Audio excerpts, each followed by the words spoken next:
whether it's World Heavyweight Boxing Championship fight, whether it's a Grand Slam final, a World Cup final, football, whatever it is, I can go into a room and speak to players and be confident that what I'm saying has got some substance to it. It's not just me making things up.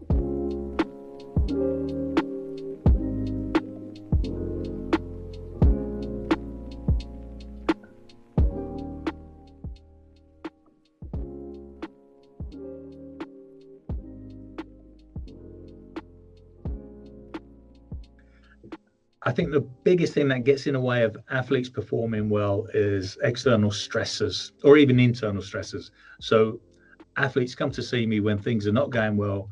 It could be the fear of other people's opinion, could be the fear of failure, fear of things going wrong.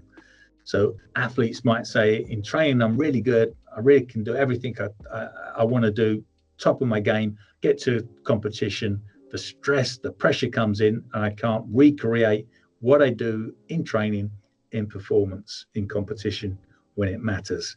So if athletes can get rid of some of that interference and that noise and feel good amongst themselves or for themselves, then they're going to perform better, because if they feel better, they're going to be able to deal with pressure better. They're going to make better choices. They're going to be able to come back from setbacks a lot quicker. So getting rid of some of that interference and making them feel good about themselves. One of the nicest quotes Andy Murray ever gave, and I can say this because it was in the public domain, he said to the press, "Roberto's made me enjoy tennis a lot more."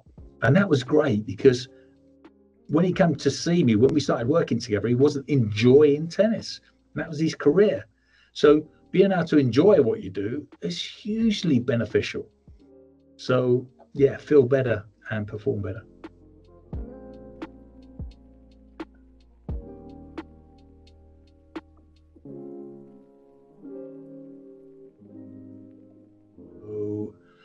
When you look, Ronaldo recently on a TV interview had a book, and he said, "This is the manual of success for me. I can give it to anybody and they can emulate exactly what I've done." But they won't, because they won't have that discipline to go to the gym every day and do what I've done. Lionel Messi famously gets up at 6 o'clock or gets to the training ground at 6 o'clock when most of the other players turn up at 9.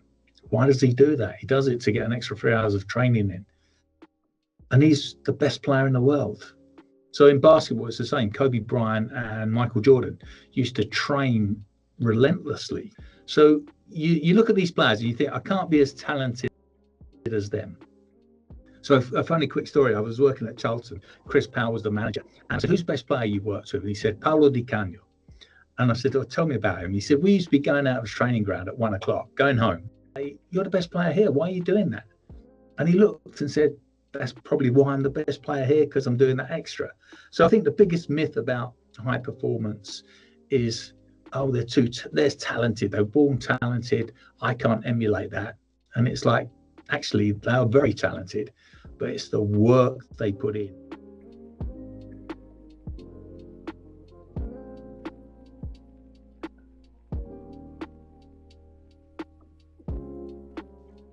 I would say there's probably three. There's that fear of failure. There's an imposter syndrome, and FUPU, fear of other people's opinion. The three things. So fear of failure is a big one. People don't want to fail, so they don't take the risks. A big thing is players will come to me, and this happens in every sport: golf, boxing, tennis, football. In training, we're on fire. We can do everything, but when it gets to the crunch, we can't emulate what we do in training. Now, clearly, they've got the talent, they've got the ability, physically, technically, tactically, everything's there. So what happens when they go to competition? It's just something gets in the way. It's a mindset shift. So training their mind to be able to reframe what's happening into something that is strategically focused. So rather than focus on what can go wrong, fear of failure, imposter syndrome, God, I should really be in this final. Well, you're in the final because you deserve to be there. Trying to get rid of that, and I just call it noise, and focus on your performance. That's the biggest thing. So the biggest thing that gets in their way is probably an untrained mind. They spend lots of hours in the gym, lots of hours looking at videos of other people performing their sport, but they don't spend a fraction of that time on their psychology.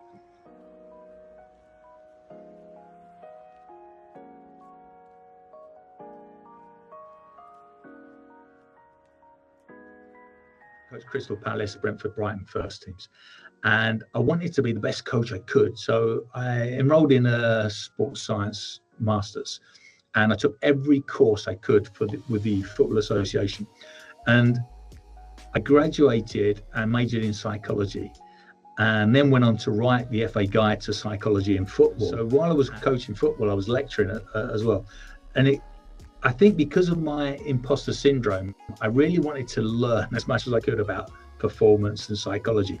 What does the science say? What is the evidence base to what we're doing, and why does it work and why does it fail?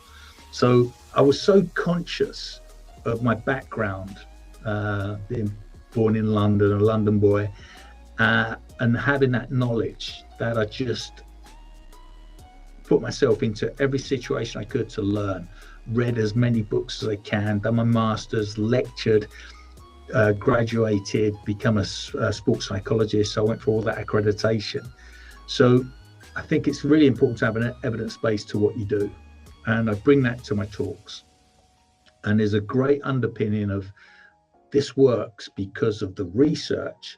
This is what the research says, and because of 40 years of doing this, in practice, this is how it works as well. So looking at the research evidence and the practical application, putting those things together and making the research and the science understandable to athletes. So working with the GB rugby team, the wheelchair rugby team going to the Olympics, one of the nicest comments was, you made us understand what psychology was, because the last guy we had was using all these big words and we couldn't understand what he was trying to get at. You've really simplified it.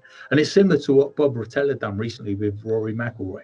Bob Rotella, big psychologist, and he just demystifies and debunks what psychology is and puts it into real simplistic terms that golfers can understand and go, wow, is that what it is? I should have been doing this years ago.